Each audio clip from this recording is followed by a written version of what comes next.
कृष्णं वन्दे व्रजप्रियं कृष्णं द्वैपायनं वन्दे कृष्णं वन्दे पृथासुतं प्रह्लाद नारद पराशर पुण्डरीक व्यासाम्बरीश शुक शौनक भीष्मदाल्भ्यान् रुक्माङ्गदार्जुन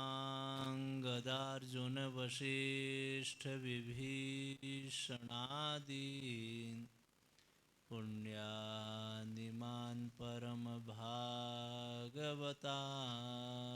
नमामि। वसुदेवसुतं देवं कंसचाणूरमर्दनं देवकी परमानन्दं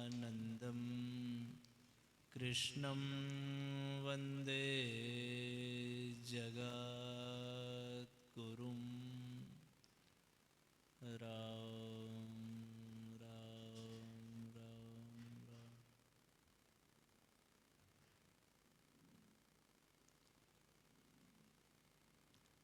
भगवान का नाम प्रेम पूर्वक लेता रहे, नेत्रों से जल झरता रहे, हृदय में स्नेह उमड़ता रहे, रोमांच होता रहे, तो देखो इनमें कितनी विलक्षणता आ जाती है। पर वही दूसरों को दिखाने के लिए, दूसरों को सुनाने के लिए करेंगे तो उसका मूल्य घट जाएगा। यह चीज औरों को दिखाने की नहीं है, धन तिजोरी में रखने का होता है।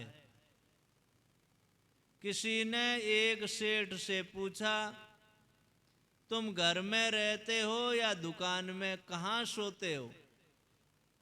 तो सेठ ने कहा, हम हाट में सोवें, बाट में सोवें, घर में सोवें, सोवें और न भी सोवें। अगर हम कहें कि दुकान में सोते हैं तो घर में चोरी कर लेगा, घर में सोने की कहें तो दुकान में चोरी कर लेगा। अर्थ यह हुआ कि तुम चोरी करने मत आना। लौकिक धन के लिए इतनी सावधानी है कि साफ नहीं कह सकते कि कहाँ सोते हैं, और नाम के लिए इतनी उदारता कि लोगों को दिखावें। राम राम राम, कितनी बेशर्मी की यह बात है, कितनी बेशर्मी है। यह क्या बात है? नाम को धन नहीं समझा है, इसको धन समझते तो गुप्त रखते। एक राजा भगवान के बड़े भक्त थे, वे गुप्त रीति से भगवान का भजन करते थे। उनकी रानी भी बड़ी भक्त थी, बचपन से ही वे भजन में लगी हुई थी। इस राजा के यहाँ ब्याह कर आई तो यहाँ भी ठाकुर जी का खूब उत्सव मनाती, ब्राह्मणों की सेवा, दीन दुखियों की सेवा करती, भजन ध्यान में उत्सव में लगी रहती। राजा साहब उसे मना नहीं करते। वह रानी कभी कभी कहती कि महाराज आप भी कभी कभी राम राम ऐसे भगवान का नाम तो लिया करो। वह हंस दिया करती। रानी के मन में इस बात का बड़ा दुख रहता कि क्या करें, और सब बड़ा अच्छा है, मेरे को सत्संग भजन ध्यान करते हुए मना नहीं करते। परंतु राजा साहब स्वयं भजन नहीं करते। ऐसे होते होते एक बार रानी ने देखा कि राजा साहब गहरी नींद में सोए हैं। करवट बदली तो नींद में ही राम नाम कह दिया। अब सुबह होते ही रानी ने उत्सव मनाया, बहुत ब्राह्मणों को निमंत्रण दिया,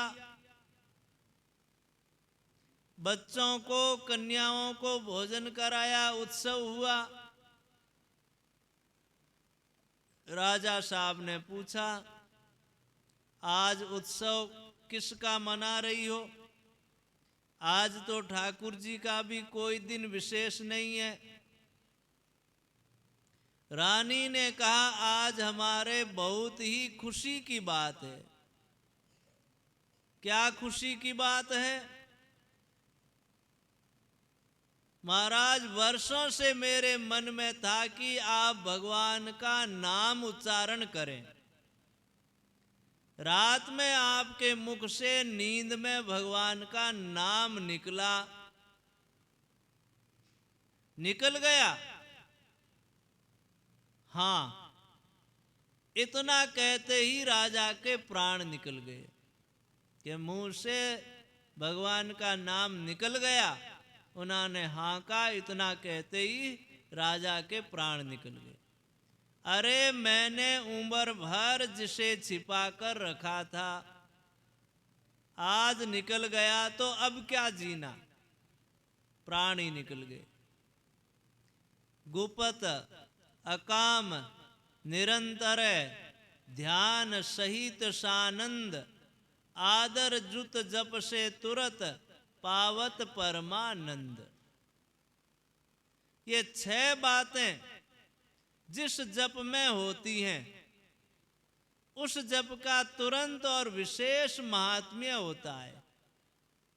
भगवान का नाम गुप्त रीति से लिया जाए, वह बढ़िया है। लोग देखें ही नहीं, पता ही न लगे, यह बढ़िया बात है। परंतु कम से कम दिखावटीपन तो होना ही नहीं चाहिए। इससे असली नाम जप नहीं होता, नाम का निरादर होता है। नाम के बदले मान बढ़ाई खरीदते हैं, आदर खरीदते हैं, लोगों को अपनी तरफ खींचते हैं। यह नाम महाराज की बिक्री करना है। यह बिक्री की चीज थोड़े ही है। नाम जैसा धन बताने के लिए है क्यों? लौकिक धन भी लोग नहीं बताते, खूब छिपा कर रखते हैं। यह तो भीतर रखने का है, असली धन है। माई मेरे निर्धन को धन राम, राम नाम मेरे हृदय में राखूं, ज्यों लोभी राखे दाम, माई मेरे निर्धन के धन राम। दिन दिन सूरज सवायो उगे, घटतन एक छदाम, सूरदास के इतनी पूंजी, रतन मणि से नहीं काम। ये अपने हृदय की बात है। मेरे निर्धन का धन यही है। कैसा बढ़िया धन है ये। अंत में कहते हैं, यह जो रत्नमणि सोना आदि है, इनसे मेरे मतलब नहीं है। ये पत्थर के टुकड़े हैं, इनसे क्या काम? निर्धन का असली धन तो राम नाम है। धनवंता सोई जानिए, जाके राम नाम धन होय। यह धन जिसके पास में है, वही धनी है। उसके बिना कंगले हैं सभी कंगले। सम्मीलने नयनयोर नहीं किंचित अस्ति। करोड़ों रुपए आज पास में हैं, पर ये दोनों आंखें सदा के लिए जिस दिन बंद हो गई, उस दिन कुछ नहीं है।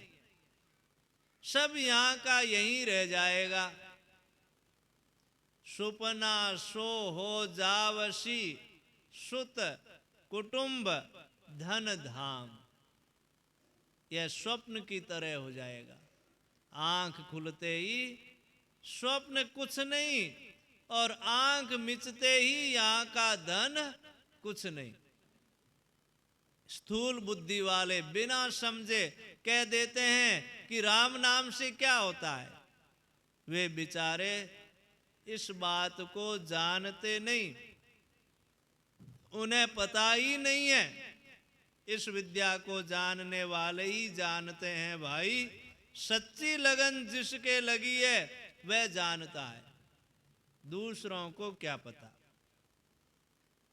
जिसके लागी है सोई जाने, दूजा क्या जाने रे भाई। भगवान का नाम लेने वालों का बड़े बड़े लोका में जहां जाते हैं वहां आदर होता है कि भगवान के भक्त पधारे हैं, हमारा लोक पवित्र हो जाए। भगवान नाम से रोम रोम कण कण पवित्र हो जाता है, महान पवित्रता छा जाती है। ऐसा भगवान का नाम है। जिसके हृदय में नाम के प्रति प्रेम जागृत हो गया वह असली धनी है। इससे भगवान प्रकट हो जाते हैं। वह खुद ऐसा विलक्षण हो जाता है कि उसके दर्शन, स्पर्श, भाषण से दूसरों पर असर पड़ता है। नाम लेने वाले संत महात्माओं के दर्शन से शांति मिलती है, अशांति दूर हो जाती है, शोक चिंता दूर हो जाते हैं और पापों का नाश हो जाता है। जहां वे रहते हैं वे धाम पवित्र हो जाते हैं, और जहां वे चलते हैं वहां का वायुमंडल पवित्र हो जाता है। प्रहलाद जी महाराज पर नारद जी की कृपा हो गई। इंद्र को हिरण्यकशिपु से भय लगता था। हिरण्यकशिपु तपस्या करने गया हुआ था।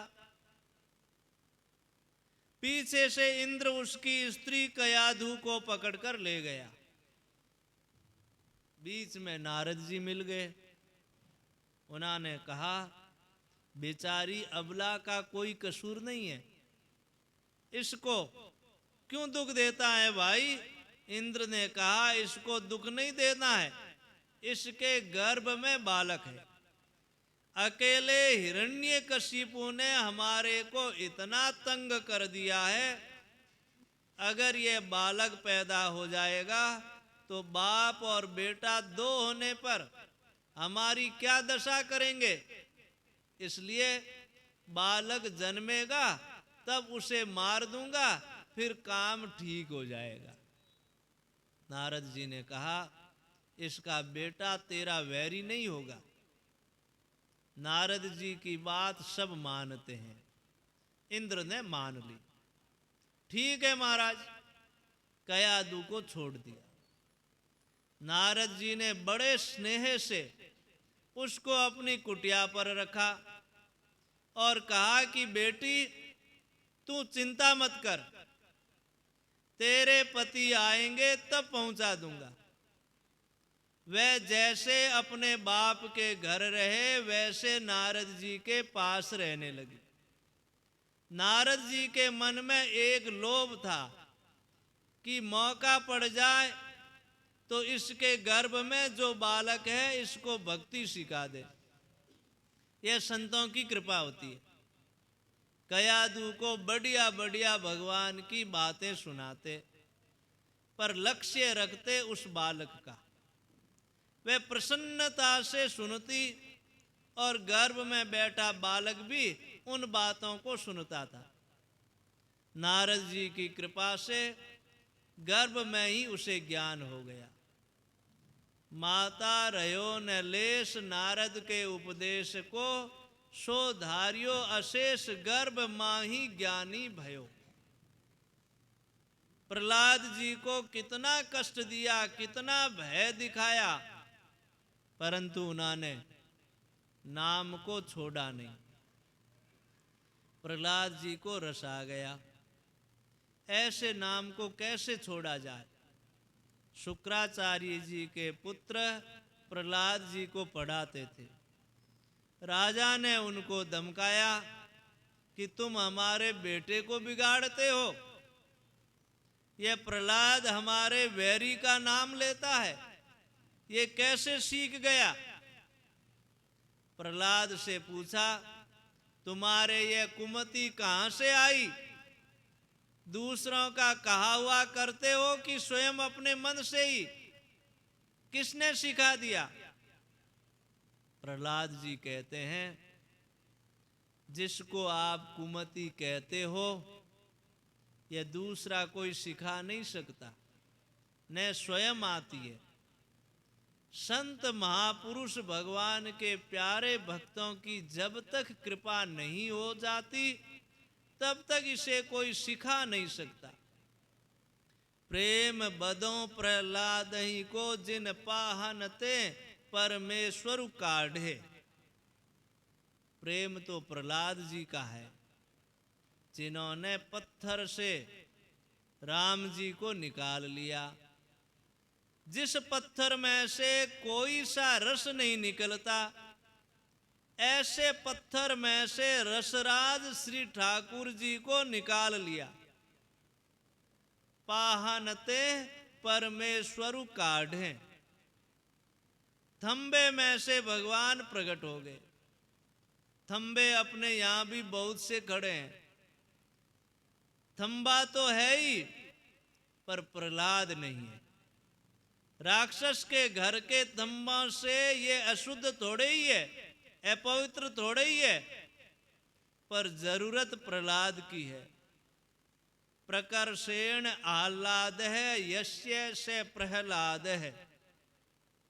इधर तो मार पड़ रही है, पर भीतर खुशी हो रही है, प्रसन्नता हो रही है। भगवान की कृपा देख देख कर हर समय आनंद हो रहा है। ऐसे हम भी प्रहलाद हो जाएं। आपत्ति आवे चाहे संपत्ति आवे, हर समय भगवान की कृपा समझे। भगवान की कृपा है ही, हम माने तो है, न माने तो है, जाने तो है, न जाने तो है। पर नहीं जानेंगे, नहीं मानेंगे तो दुख पाएंगे। भीतर से प्रभु कृपा करते ही रहते हैं। बच्चा चाहे रोवे चाहे हंसे, माँ की कृपा तो बनी ही रहती है, वह पालन करती ही है। बिना कारण जब छोटा बच्चा ज्यादा हंसता है तो माँ के चिंता हो जाती है कि बिना कारण हंसता है तो कुछ न कुछ आफत आएगी। ऐसे आप संसार की खुशी ज्यादा लेते हो तो राम जी के विचार आता है कि यह ज्यादा हंसता है तो कोई आफत आएगी। ये अपशकुन है।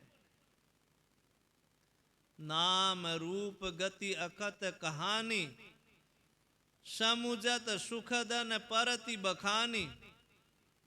नाम और रूप, नामी की जो गति है उसका जो वर्णन है, ज्ञान है, इसकी जो विशेष कहानी है वह समझने में महान सुख देने वाली है, परंतु इसका विवेचन करना बड़ा कठिन है। जैसे नाम की विलक्षणता है ऐसे ही रूप की भी विलक्षणता है। अब दोनों में कौन बड़ा है कौन छोटा है यह कहना कैसे हो सकता है? भगवान का नाम याद करो, चाहे भगवान के स्वरूप को याद करो, दोनों विलक्षण है। भगवान के नाम अनंत है, भगवान के रूप अनंत है, भगवान की महिमा अनंत है और भगवान के गुण अनंत है। इनकी विलक्षणता का वाणी क्या वर्णन कर सकती है? यतो वाचो निवर्तन्ते अप्राप्य मनसा सह। मन समेत जई जानन बानी। मन भी वहां कल्पना नहीं कर सकता, बुद्धि भी वहां कुंठित हो जाती है, तो वर्णन क्या होगा? अब आगे नामी के दो स्वरूपों का वर्णन करते हैं। पहले अन्वय व्यतिरेक से नाम की महिमा और नाम को श्रेष्ठ बताया। अब कहते हैं अगुण सगुण बिच नाम सुसाखी, उभय प्रबोधक चतुर दुभाषी। परमात्म तत्व के दो स्वरूप है, एक अगुण स्वरूप है और एक सगुण स्वरूप है। नाम क्या चीज है? तो कहते हैं अगुण सगुण बिच नाम सुसाखी। नाम महाराज निर्गुण और सगुण परमात्मा के बीच में सुंदर साक्षी है और दोनों का बोध कराने वाले चतुर दुभाषिया है। जैसे कोई आदमी हिंदी जानता है पर अंग्रेजी नहीं जानता, और दूसरा अंग्रेजी जानता हो पर हिंदी नहीं जानता हो, तो दोनों के बीच में एक आदमी ऐसा रख दिया जाए जो दोनों भाषाओं को जानता हो, परस्पर की बात एक दूसरे को समझा दे। हिंदी जानने वाले को हिंदी में समझा दे और अंग्रेजी जानने वाले को अंग्रेजी में समझा दे। दोनों भाषाओं को, दोनों व्यक्तियों को समझा दे। वह दुभाषिया होता है, दोनों भाषा को जानने वाला, बोलने वाला, दुभाषिया।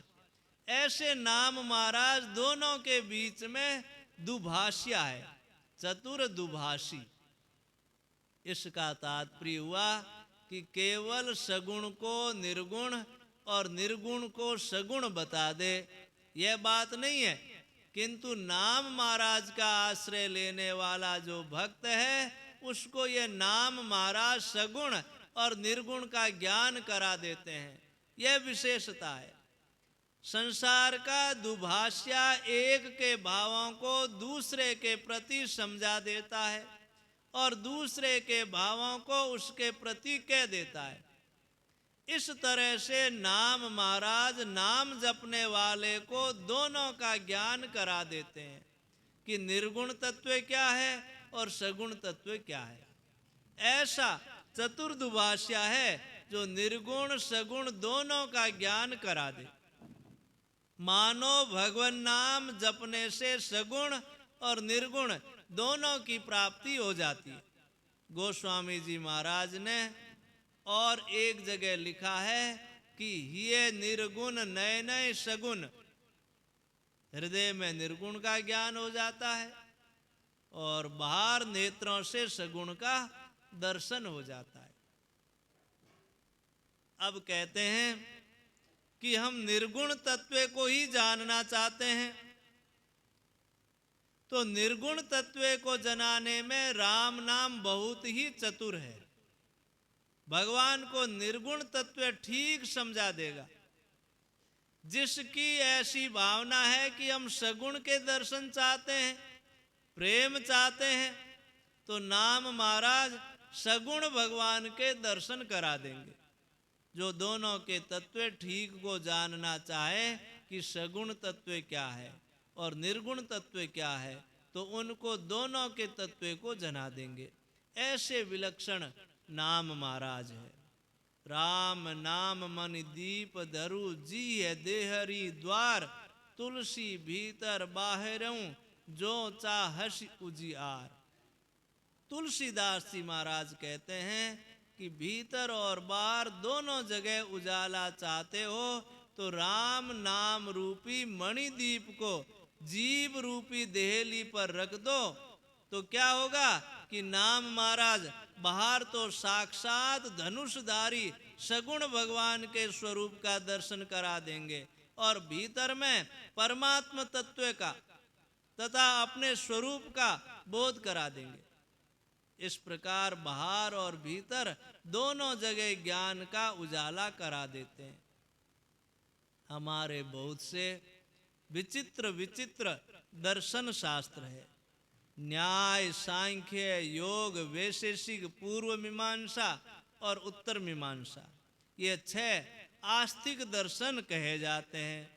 इनके सिवाय और भी बौद्ध, जैन, ईसाई, यवन आदि के अनेक दर्शन हैं, इनके अनेक सिद्धांत हैं। इन दर्शनों में आपस में कई मतभेद हैं। परमात्म तत्व क्या है, प्रकृति क्या है, कई दर्शन परमात्मा, जीवात्मा और जगत इन तीनों को लेकर चलते हैं। इनमें कई परमात्मा को छोड़कर जीवात्मा और जगत दो को ही लेकर चलते हैं। चारवाक शरीर को लेकर चलता है। ऐसे अनेक दार्शनिक भेद हैं, परंतु जो परमात्म तत्व को जानना चाहते हैं और आत्म तत्व को भी जानना चाहते हैं तो उनको नाम महाराज जना देते हैं। सबरी के प्रसंग में भगवान ने यह कहा है, मम दर्शन फल परम अनूपा, जीव पाव निज सहज स्वरूपा। जीव पाव निज सहज स्वरूपा। मेरे दर्शन का परम अनुपम फल यह है कि जीव अपने स्वरूप को प्राप्त हो जाता है। भगवान के दर्शन होना और चीज है, निज स्वरूप का ज्ञान और चीज है। ऐसे देखा जाए तो एक ही तत्व मिलता है, परंतु इसमें भी दार्शनिकों ने और भेद माना है। कोई द्वैत मानता है, कोई अद्वैत मानते हैं।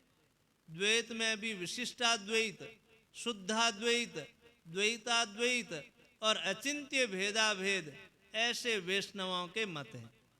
सब मतों का अगर कोई ज्ञान करना चाहे तो नाम की ठीक निष्ठापूर्वक शरण लेने से नाम महाराज सबका ज्ञान करा देते हैं। ऐसे देखा जाए तो सगुण और निर्गुण के अंतर्गत सब संप्रदाय आ जाते हैं। नाम जिय जपि जागई जोगी, बिरति बिरंचि प्रपंच वियोगी।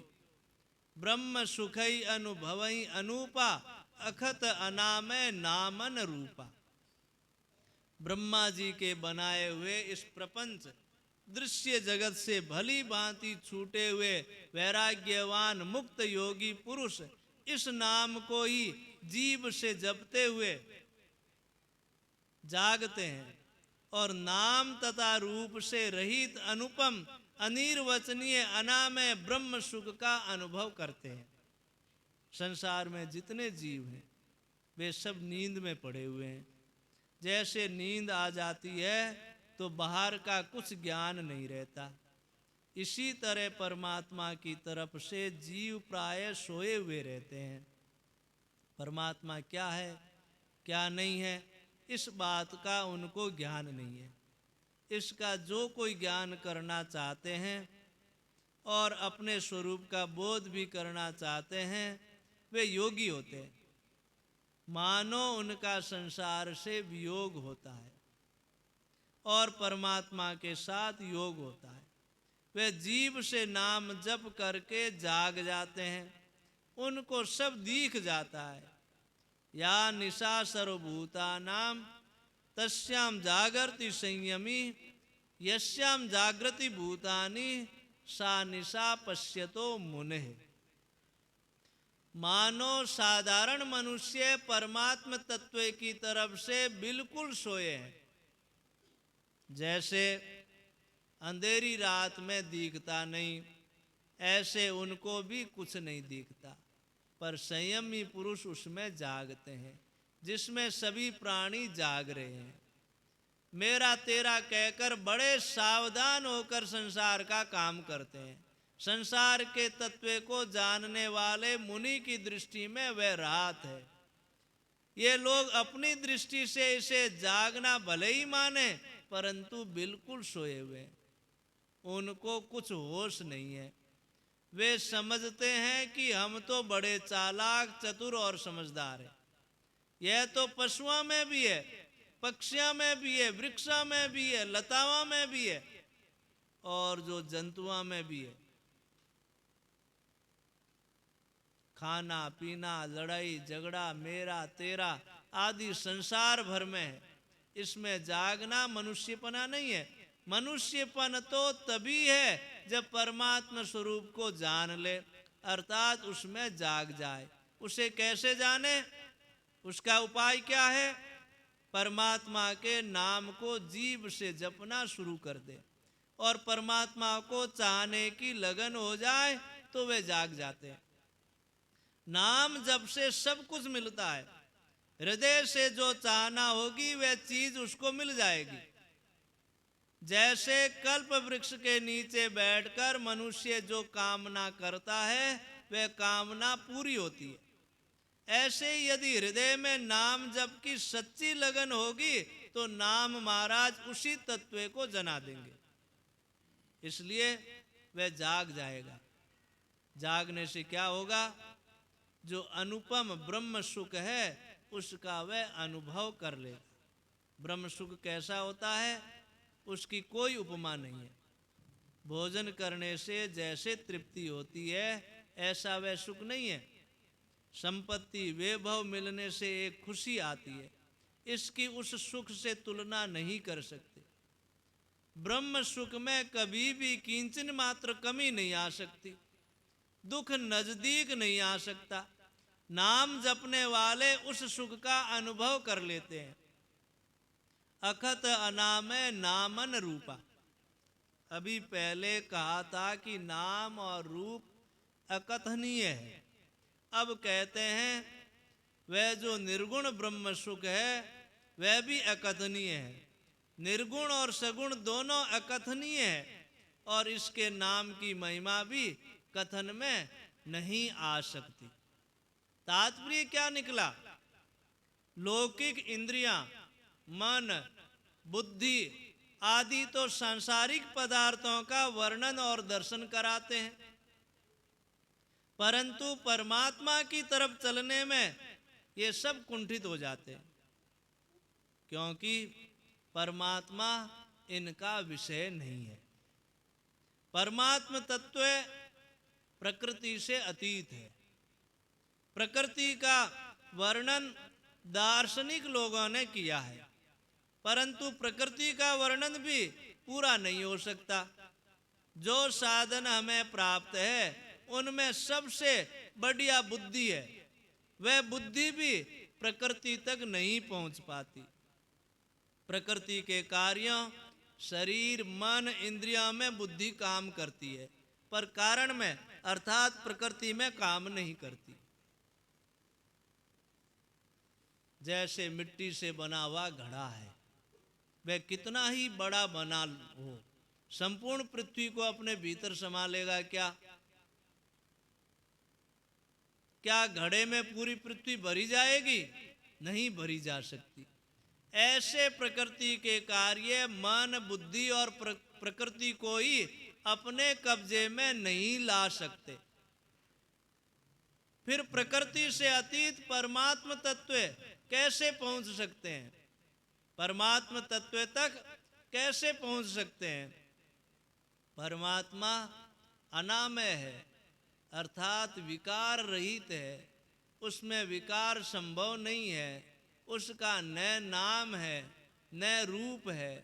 उसका स्वरूप देखा जाए तो काला, पीला या सफेद ऐसा नहीं है। उसको जानने के लिए उसका नाम रखकर संबोधित करते हैं, क्योंकि हम लोग नाम रूप में बैठे हैं, इसलिए उसको ब्रह्म कहते हैं। संतों ने उसके विषय में कहा है, नको रस भोगी, नको रहत न्यारा, नको आप हरता, नको कर तू व्यवहारा। ज्यों देखा त्यों मैं कहा, कानन राखी कोई, हरिया परचा नाम का, तन मन भीतर थाय। वहां तुर्य पद भी नहीं है, वहां मोक्ष मुक्ति भी नहीं है, बंधन भी नहीं है। ऐसा अलौकिक तत्व है। तुलसीदास जी महाराज कहते हैं कि जीव से नाम जप करके उस ब्रह्म सुख का स्वयं अपने आप में जहां नाम पहुंचता ही नहीं वहां अनुभव कर लेते हैं। दार्शनिकों का जहां विचार हुआ है वहां शब्द में अचिंत्य शक्ति मानी है। जीव वागिंद्रिय है, उससे राम राम राम राम ऐसे जप की क्रिया होती है।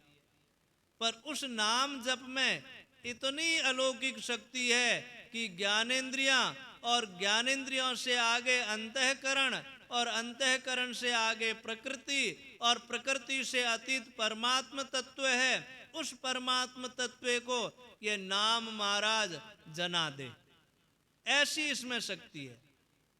शब्द में अचिंत्य शक्ति होने से मोह का नाश हो जाता है। साधारण रीति से अपने अनुभव में भी देखते हैं कि कोई गहरी नींद में सोया हुआ है तो सोते समय सभी इंद्रियां मन में, मन बुद्धि में, बुद्धि प्रकृति में अर्थात अविद्या में लीन हो जाती है, तब गाढ़ नींद आती है। गाढ़ नींद में सभी इंद्रियां लीन हो जाती है, किसी इंद्रिय का कोई ज्ञान नहीं, परंतु उस आदमी का नाम उच्चारण करके पुकारा जाए तो वह आदमी उस अविद्या में से जग जाता है। विचार करो, नाम का संबंध तो कर्णेंद्रिय के साथ है। कर्णेंद्रिय पर गाढ़ नींद में इतने पर्दे आ जाते हैं, परंतु नाम में, शब्द में वे अचिंत्य अलौकिक शक्ति है जो अविद्या में लीन हुई बुद्धि, बुद्धि में लीन हुई कर्णेंद्रिय, उस कर्णेंद्रिय के द्वारा सुनाकर सोते हुए को जगा दे। शब्द में इतनी शक्ति है कि जो संपूर्ण जीवों का मालिक परमात्म तत्व है, उस परमात्म तत्व का केवल जीव से नाम जपने से अनुभव करा दे।